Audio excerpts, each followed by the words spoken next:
Yeah, here's another great piece. Another Limbaugh echo. There's so many Limbaugh echoes out there today that I'm reveling in it here, folks. Anyway, great to have you back on the fastest 3 hours in media. El Rushbo, your guiding light.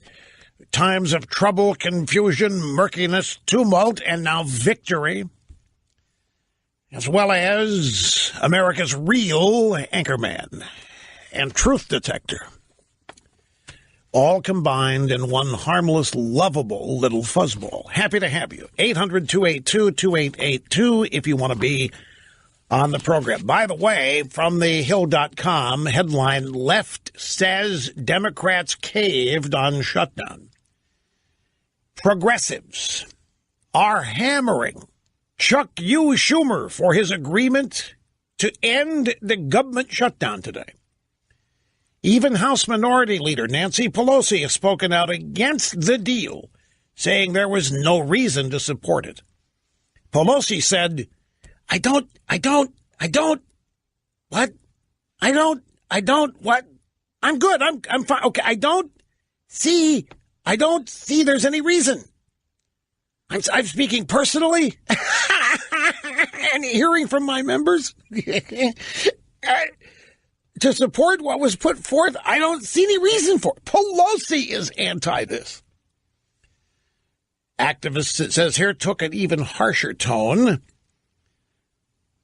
It's official. Chuck Schumer, the worst negotiator in Washington, even worse than Trump, said Murshid Zahid, political director at Credo, a progressive advocacy group.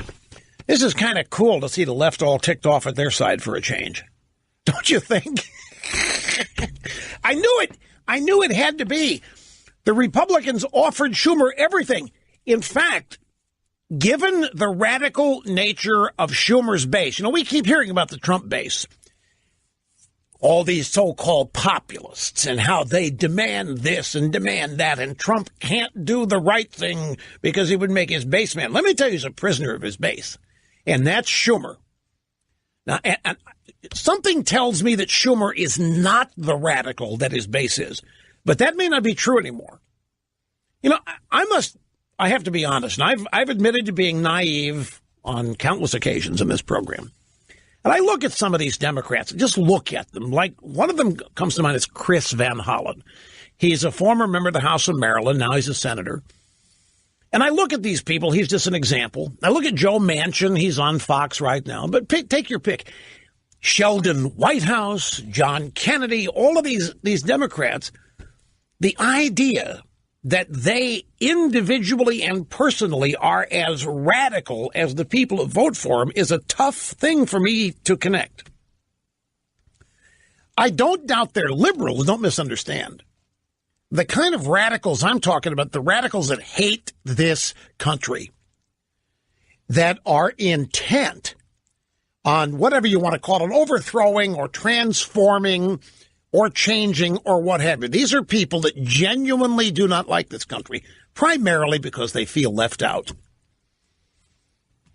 They're so odd and peculiar that they just feel left out of the mainstream in practically everything, and so they want to redefine what the mainstream is.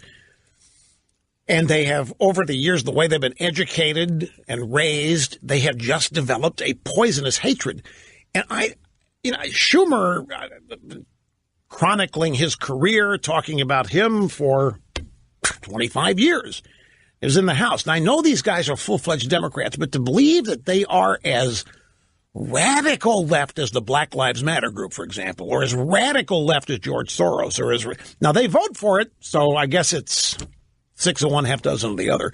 But I do know this. I do know that they are prisoners to their base, and their base is a lunatic fringe.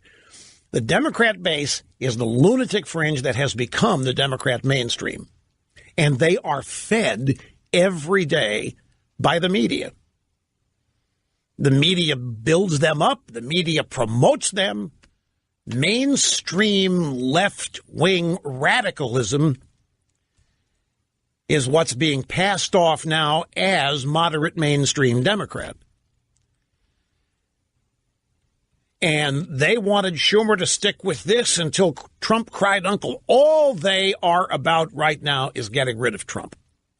All they're about right now is having Mueller come back and say that Trump and Putin spend the night together planning ways to overthrow America. They live in an absolutely irrational fantasy world that is designed, it's informed by their continuing increasing hatred. And Schumer, I think, had to do this shutdown just to placate these people. You know, they're hell-bent on winning the House in 2018. They're throwing everything they have into that. But what's the agenda they're running on? And this is not a good harbinger. If they're going to win the House in 2018 running against Trump, if they're going to try to parlay hatred of Trump as a national issue on which to win back leadership of the country, hatred for Trump, anger, not having a positive agenda, if they're going to sit by and every piece of good economic news is going to be criticized rather than join, not one of these people in the Democrat Party voted for what is going to lead and is leading to this economic revival. Not one Democrat's fingerprints are on it. But it's worse than that. They have to run out and criticize it now. And they have to tell people it isn't real. The Democrat Party has to go out and basically ruin people's days. The Democrat Party has to go out and tell them this isn't real. Your company doesn't want to give you that bonus. They really aren't only doing it because Trump is making them do it. They want to delegitimize everything good that's happening. And then they want to parlay that into victory. Well, if that was going to work, this shutdown wouldn't be over. If that was the way to beat Trump, if that's the way to win back the House, this shutdown should just be getting going. And it should be the Republicans panicking, trying to end it. It should be the Republicans suing for peace. It should be Trump and the Republicans begging the Democrats to come back to the table. What do you want? We'll give it to you. But we got to get the government going. We can't be seen as the reason it's shut down. Well, they weren't. Thanks to Trump. And thanks to Mick Mulvaney. And yes, to Paul Ryan. This shutdown was owned by Chuck Schumer. Mulvaney got that process going last week in the White House at a press briefing, calling it the Schumer shutdown, and it stuck because if it hadn't, it wouldn't be ending. And the left, the radical left, knows it. Now, back to this story in San Francisco. This comes from WorldNet Daily. California to register illegal aliens to vote automatically, and a court has ordered the government to do so for all driver's licenses issued. California is going to take the next step beginning April Fool's Day when the state complies with a court order to begin automatically registering to vote all of those who are granted driver's licenses. The state has long provided driver's licenses to all who simply claimed without proof that they were citizens. There were no checks made, no documentation required, but beginning April 1st, how appropriate, on April Fool's Day, every person who gets a California driver's license will be automatically entitled to vote. Jeremiah Levine, attorney with Morrison Forster, who represents a voting rights group, said, "We're very pleased that Californians will have easier access to voter registration. We are especially satisfied that changes will be made before California's statewide and federal primary elections." And this on top of California's insistence to remain a sanctuary state.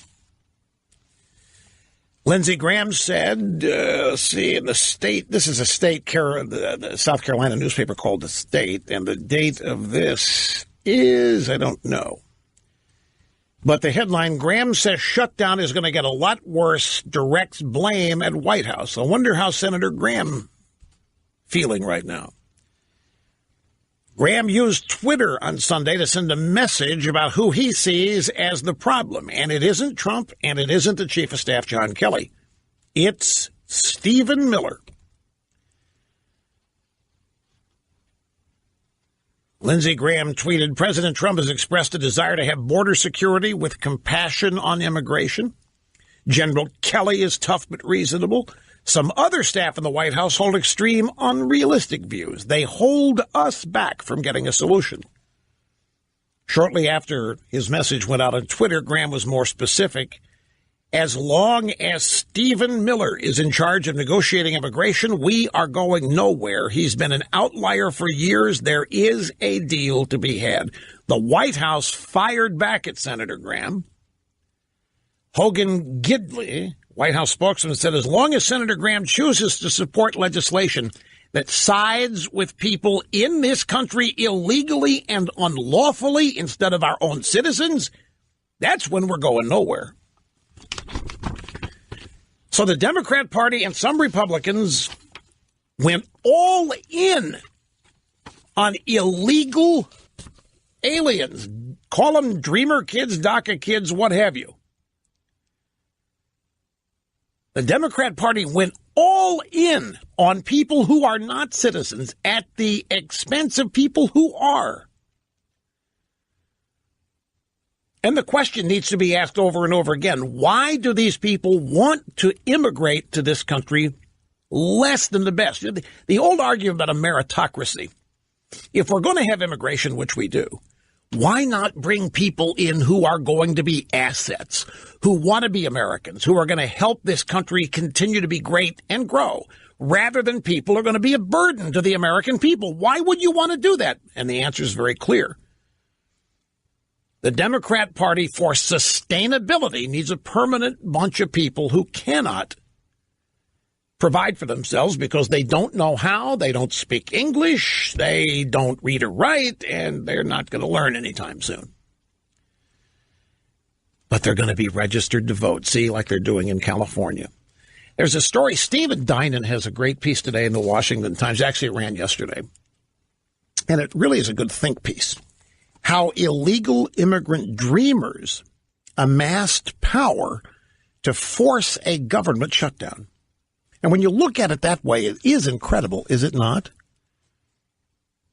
Democrats called it the Trump shutdown. Republicans called it the Schumer shutdown. But in reality, it was the dreamer shutdown. The recipe for the current congressional gridlock, well, it's now over, is complex. But at the top of the list of ingredients are the illegal immigrant dreamers who pushed the Democrats to launch the filibuster that sent the government careening into a partial shutdown. And by the way, this was over a budget deal. This is what, you know, the DACA, the dreamer portion of this is part of the budget deal. It was a budget deal that shut down the government. The government shut down because it ran out of money. It didn't shut down because of anything to do with dreamers. But the media wants you to think it shut down because the Republicans would rather shut down the government than grant amnesty to dreamers. That's not what this was about when you get right down to it. It was a budget deal, as all of these shutdowns are. But still, Dinan's right. It's a stunning display of political leverage for a group that's not even citizens. And at most numbers several million. They can't vote now. So how in the world did they acquire this kind of leverage? And is it really they who have the leverage, or is it their sponsors? Whoever, the Democrats call you and me deplorables. They call illegals dreamers. The deplorables are a problem, and the dreamers are willing to shut down the government over, as far as the Democrats are concerned. And this is how they think they're going to win back the House. This kind of agenda is how they think the majority of Americans love the dreamers, hate Trump, think America needs to let the illegals in and give them citizenship because America's been so mean and rotten all these years. That's what the Democrats' belief is. That's why America needs to be transformed, because we're mean-spirited, we're rotten, we're unfair, we're bigoted, and we're biased, and we are not nice. These are the people who are suffering because of the United States. We have caused there to be war-torn poverty in their native countries. They have to come here. We owe it to them. That's the Democrat view of the world. that the United States is the problem, and we owe it to let these people in because we're the ones who've made them illiterate, and we're the ones who've made them poor, and we're the reason they can't provide themselves. We owe it to them to take care of them. Where did they get that kind of power? Where did the dreamers amass the kind of power that's comparable to the Tea Party? Keta Santiago, a dreamer, said in a statement, "We know the public's on our side. We are calling for the immigrant community and our allies to take to the streets immediately to demand that Congress pass legislation guaranteeing permanent protection for immigrant youth now." Well, this is nothing more than a left-wing fringe protest group. This is just the immigration version of Black Lives Matter. That's what the dreamers are. They're not as they are portrayed. They're not a bunch of innocent young children brought here unknown to themselves without their mothers and fathers, and they're here and they don't know what to do or where to go, and they're just children, Mr. Limbaugh. No, they're not. Whoever they are, they have been conquered, taken over, and are being used by the same kind of people that put together the Black Lives Matter movement or Occupy Wall Street or anything. The dreamers are nothing more than the latest creation of the Democrat Party's protest wing. And their children. There can be no other explanation as to how they acquired so much power. They have power because the Democrat Party is willing to put itself on the line for their supposed cause. And why does the Democrat Party feel the need to go all in on people who are not citizens and basically say to people who are, you? And that's how they're going to win in 2018? Bring it on.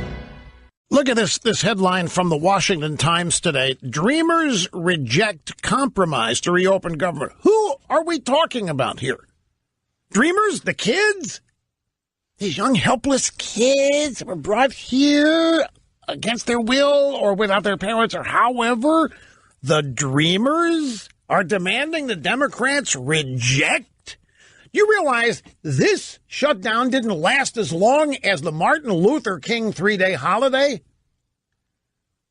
Realize how pathetic this shutdown was? I've got a tweet here from the deputy Washington bureau chief for the Boston Globe and a political analyst at CNN. His name is Matt Viser, or Viser, it's Viser. I never heard of him. Well, I've heard of him. I've never heard his name pronounced. Now, this guy, Deputy Washington Bureau Chief, Boston Globe political analyst, CNN. Ready for this? This is a journalist. Democrats have managed to accede to Republican demands, demoralize their energized base, give a disengaged president a win, and look like they held a meaningless 3-day government shutdown all at once. The journalist at the Boston Globe, he's sad, he's disappointed. He's not just chronicling events, he's mad, he's sad that the Republicans won, that the Democrats caved. He gave a disengaged president a win. What does that mean, disengaged? If Trump is disengaged, then we need more of whatever it is. But maybe what he means is that Trump refused to talk to Schumer over the weekend. That's probably what it is. Trump disengaged. Trump said, look, we've given you our best. 3 different versions of it. And you said no, so to hell with it. You own it. And that's disengaged. Trump wouldn't talk to Schumer, and Schumer caved anyway. Meaningless 3-day government shutdown all at once. The left's mad. The last time they were this mad at Schumer, they held protests in front of his Manhattan office and his New York apartment chanting, "What the F-bomb, Chuck?" He could be headed for more of the same now. Man, I just took a look at the White House press briefing, and these reporters look like they're at a funeral. The more I see, the more I consume, the more I read, the more convinced I am that this thing totally blew up on the Democrats. This wasn't supposed to end today. I'm telling you, this was supposed to go on minimum through the State of the Union speech. I mean, there may have been some Democrats thinking that that would have had to happen with the lights off since the government shut down. But seriously, they were hoping and planning on that. This was not supposed to happen. This didn't even last, like I say, as long as the Martin Luther King 3-day weekend. And now you've got journalists and radical leftists all over the place mad that Schumer bombed out. And I just want to remind you, the last time this happened, last February, coming up on a year ago, Chuck Schumer voted yes on some Trump cabinet nominees. And thousands of these unhinged radical leftists held sit-ins and protests in front of his office in Manhattan and his New York apartment. And they were chanting obscenities and protesting Schumer. A series of speakers stood on a platform and shouted over a mobile PA system, and they were jeering as they held signs with slogans like "Buck up, Chuck," "Resisting Trump is your primary duty," "Filibuster, filibuster, filibuster," and they couldn't even hold a filibuster for a couple of days here. 3. And these are the people, I keep saying it, these are the people that are going to win back the House in 2018. Can you imagine these people, the radical left base of the Democrat Party, so hates this country that their Democrat leaders are scared to death to even try to join in the good economic news. Everybody ought to be happy about this. The economy is reviving. Nothing better for the little guy could be happening than that. The economy is revitalizing. Raises, bonuses, new jobs. People keep more of their money because of tax cuts. And the radical left base of the Democrat Party will not let their Democrats participate in it. This is new, folks. This, ask the question, what bound us together during World War II and in other eras when the country was threatened? We all came together. What was the one thing we had in common? It was that we were Americans. It was like we were all cognizant of being on a team, and it was a championship team. It was a team that we were proud to be members of, but that's gone. The radical Democrat base is not proud to be American. They're ashamed, embarrassed, what have you. This country is ill-gotten. It's ill-conceived. It's wrong. And these Democrats, they're not idiots. It's not that long ago that James Carville said it's the economy, stupid. And we are going to have an economy this year like nobody has the guts to predict. And the Democrats are not going to be able to participate. The Democrats are not going to even be able to go on TV and join in and celebrate. The Democrats who've been telling the little guys for all of these years that stick with us, man, we are the way forward for you. We're going to get you increased wages. Your labor bosses are going to triumph over management. We're going to do everything. And here it all comes. And they're not going to be able to participate. And I'm going to tell you something. Guys like Schumer and Joe Manchin and some of these other Democrat senators are going to want like hell to be able to participate in this economic uptick and this revival. And they're going to want to love to try to claim some credit for it, and they can't. There's still some Democrats who are going to be happy with an American economic revival. Not all, but some are going to be happy about it. It used to be everybody was happy about that. On balance, I mean, you always had some radicals that were kooks, but what percentage of the Democrat base is not happy with it? What percentage of the Democrat base is threatened by a revived American economy with expansion, opportunity, prosperity, all of that happening. And this party is bound to be unattached by its base. It's the most amazing thing. Contrast this to the way Bill Clinton won in 1992. It's the economy, stupid. And now the Democrats have to run and basically say, it's not real.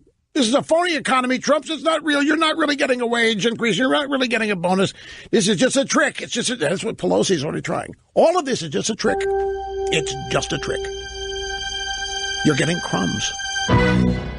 Tell me if this is not you. We think the Democrats are so smart. We think they are so crafty. We think they are always outmaneuvering us. We think that our side's ready to cave. We think they have a strategy of the long game, that everything they do has a quantifiable, objective purpose, and that they always achieve it, and that they constantly outsmart us right in front of our faces.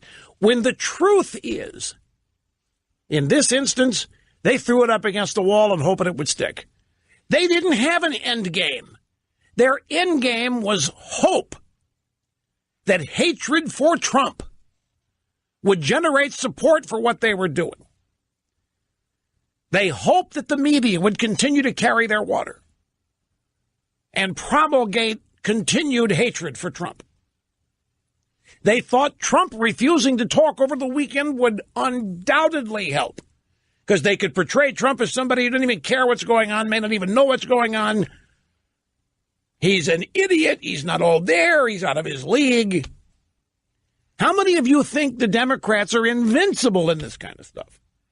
And I'm here to tell you, they benefit from a reputation that they don't deserve. Look what happened the first time somebody seriously threw it right back in their laps. They didn't know what to do. Somebody actually called it the Schumer shutdown, and they seemed paralyzed. And the only question is, how can you call it the Schumer shutdown when the Republicans control the House and the Senate and the White House? How can you? That's all they had.